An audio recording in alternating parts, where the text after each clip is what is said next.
Good morning.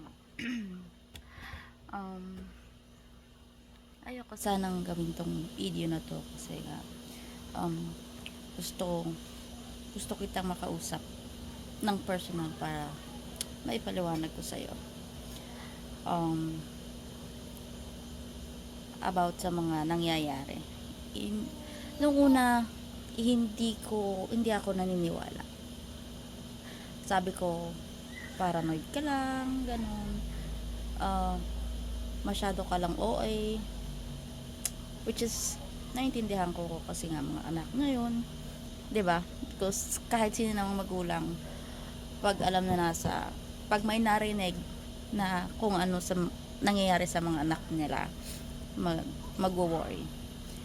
Pero iyon, tumagal ng 2 taon, magdadalawang taon, hanggang sa kahapon pumunta kami sa lawyer mo and nakausap namin yung paralegal, tapos yung lawyer mo.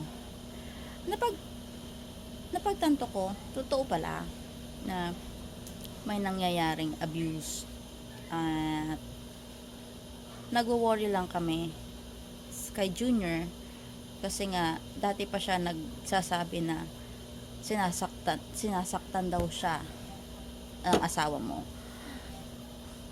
Hindi ako naniniwala kasi alam mo na, bata. Pero habang tumatagal, mayroon ng pasa. So nakakapag-worry, alam mo na, nakakabahala yung mga nangyayari. Gusto naming tulungan ka para sa mga anak mo,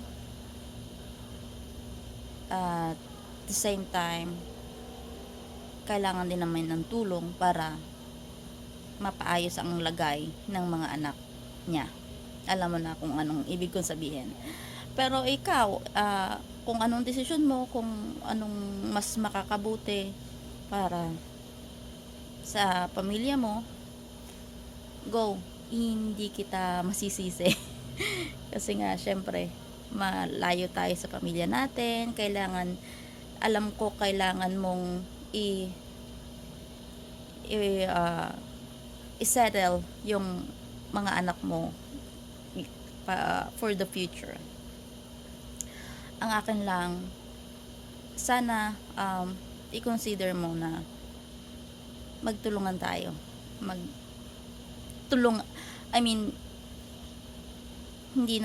Wala akong karapatan na manghimasok or mangialam sa problema nyo, pero andito ako mahigit 2 taon ng